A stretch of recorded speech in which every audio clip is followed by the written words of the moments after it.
الحمد لله رب العالمين والعاقبة للمتقين ولا عدوان إلا على الظالمين وأشهد أن لا إله إلا الله وحده لا شريك له ولي الصالحين وأشهد أن محمدا عبده ورسوله وصفيه من خلقه وخليله سيد الأولين والآخرين اللهم صل عليه وعلى آله وصحبه ومن اتبعهم بإحسان إلى يوم الدين أما بعد. Aujourd'hui, bi'idhnillah, on va parler des punitions cachées. Des punitions cachées.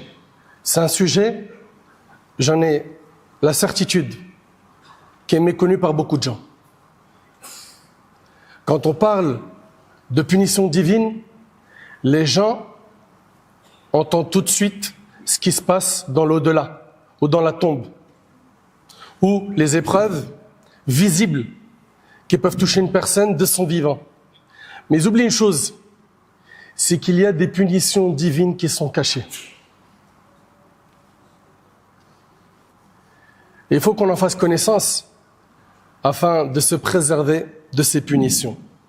Allah Tabaraka wa Ta'ala a créé les deux espèces, humains et djinns, pour l'objectif unique de l'adoration. Allah Ta'ala a dit « وَمَا خَلَقْتُ الْجِنَّ وَالْإِنسِ إِلَّا لِيَعْبُدُونَ » Je n'ai créé les djinns et les hommes que pour qu'ils m'adorent.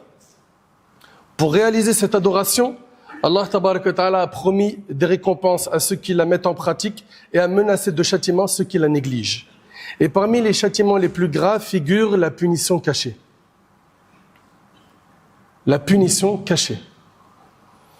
Celle-ci échappe à l'attention du pécheur qui ne perçoit ni son existence ni les conséquences de son péché.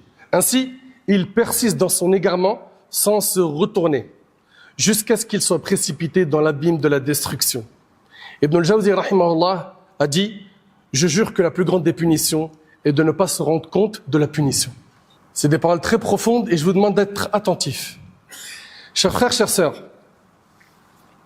l'une des sanctions cachées les plus graves des péchés est qu'Allah Tabaraka wa Ta'ala abandonne son serviteur et le délaisse sans soutien divin. Vous savez, ça veut dire quoi il l'abandonne? Il l'abandonne à Shaitan. Il abandonne au diable. Et il ne lui accorde plus de soutien. Allah Ta'ala il dit وَمَنْ يَعْشُ عَنْ ذِكْرِ الرَّحْمَنِ نُقَيِّدْ لَهُ شَيْطَانٍ فَهُوَ لَهُ قَرِينٌ. Allah il dit Azza wa Jal, quiconque se détourne du rappel du tout miséricordieux, tu t'es détourné du Coran, tu veux plus de la religion d'Allah. Regarde, Allah il dit quoi? Quiconque se détourne du rappel du tout miséricordieux, nous lui désignons un diable qui devient son compagnon inséparable. Tu ne veux pas d'Allah? Allah t'a désigné un diable. Il devient ton compagnon inséparable. Allah Tabaraka wa Ta'ala dit وَلَا تَكُونُوا كَالَّذِينَ نَسُوا اللَّهَ فَأَنْسَاهُمْ أَنفُسَهُمْ. Ne soyez pas comme ceux qui ont oublié Allah, si bien qu'Allah leur a fait oublier leur propre personne. Méditez bien sur ce verset s'il vous plaît. Allah Tabaraka wa Ta'ala nous dit ne soyez pas comme ceux qui ont oublié Allah, si bien qu'Allah leur a fait oublier leur propre personne. Que signifie si bien qu'Allah leur a fait oublier leur propre personne? Écoutez bien, l'explication est la suivante. N'oubliez pas la mention d'Allah, au risque qu'il vous fasse oublier d'accomplir les œuvres pieuses qui vous seront utiles lorsque vous serez ressuscité. Donc en fait, ce que tu dois comprendre, c'est que la personne qui a oublié Allah, Allah Tabaraka wa Ta'ala le fait oublier les bonnes actions qui mènent à lui. Et ça, c'est la conséquence de ton égarement. Parce que tu as voulu pour ta propre personne l'égarement. Parce que si tu veux pour toi la guider, Allah il va te la donner, il n'est pas injuste. Allah Ta'ala dit, ô mes serviteurs, vous êtes tous dans l'égarement, excepté ceux que j'ai guidés. Demandez-moi la guider, je vous l'accorderai. C'est rapporté par Muslim selon Abi Dharr. Demande-la la guider. Tu la veux pas? Eh ben, Allah Tabaraka wa Ta'ala va te faire oublier les bonnes actions. Donc toi, qui t'es égaré, qui t'es éloigné d'Allah, toi qui ne ressens plus rien quand tu entends des rappels, toi qui as le cœur dur face à Qal Allah et Qal Rasoul, Allah a dit, le prophète sallam a dit, t'as été puni. T'as été puni. Par qui? Par Allah. C'est une punition. Mais les gens ne s'en rendent pas compte. Parmi les sanctions des péchés cachés se trouve l'embellissement de ses mauvaises actions à ses propres yeux. Le fait que tu vois le haram comme beau, c'est une punition aussi. Il a goûté à l'argent sale, il a aimé, il a pris goût, il veut plus s'en détacher. Mais ça, c'est une sanction cachée. C'est une punition cachée. Il a goûté à la fornication, c'est devenu un drogué de ce péché, il peut plus s'en passer, il est dans le haram à fond, c'est une punition.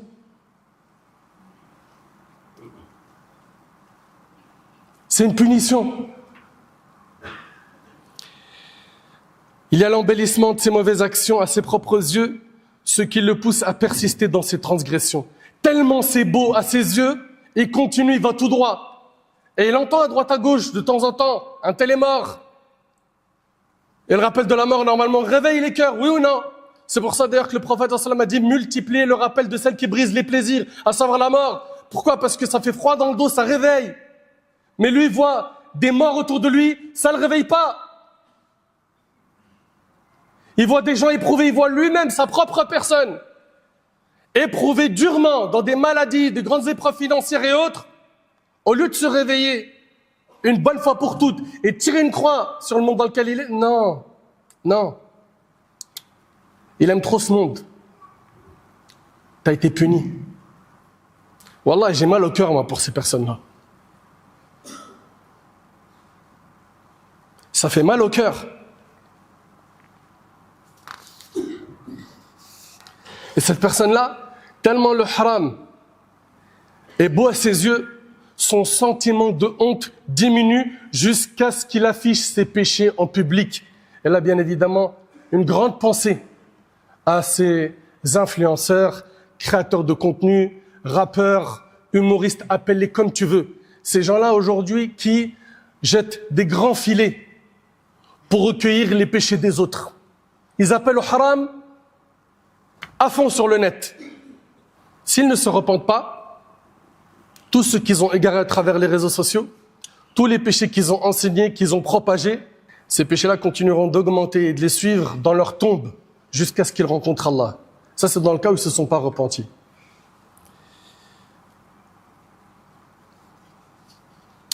Parmi également les sanctions cachées les plus graves des péchés figurent le sceau posé sur le cœur qui le noircit et l'aveugle. C'est-à-dire quoi? Le cœur, il est scellé. Tellement il a fait des péchés, ça y est.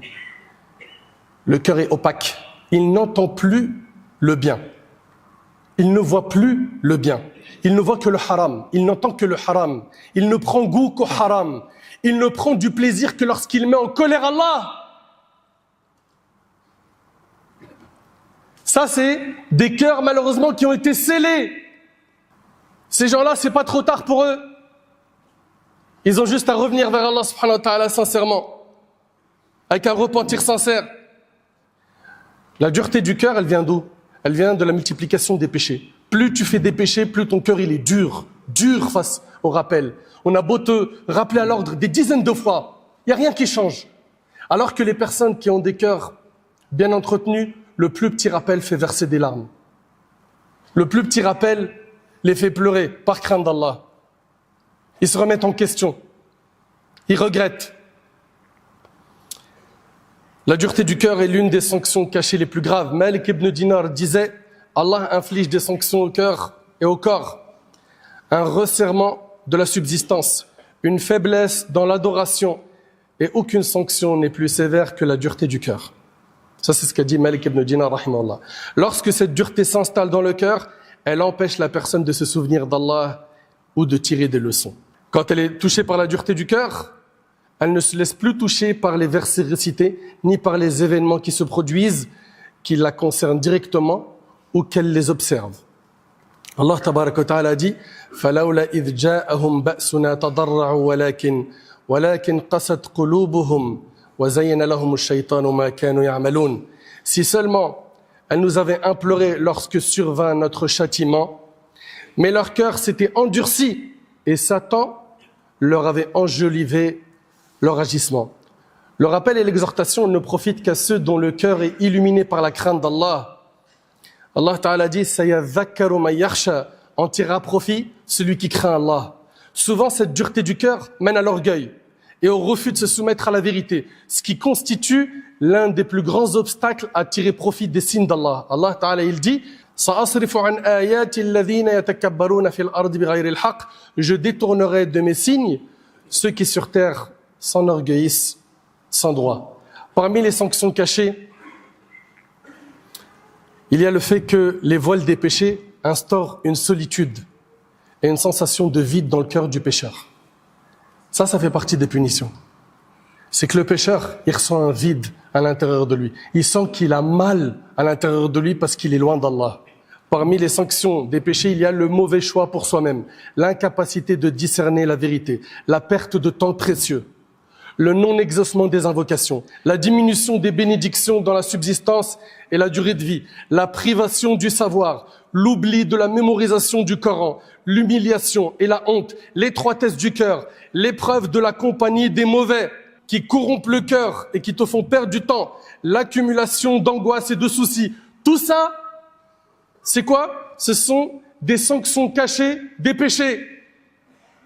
Il y a aussi les difficultés de la vie quotidienne, la perturbation de l'esprit.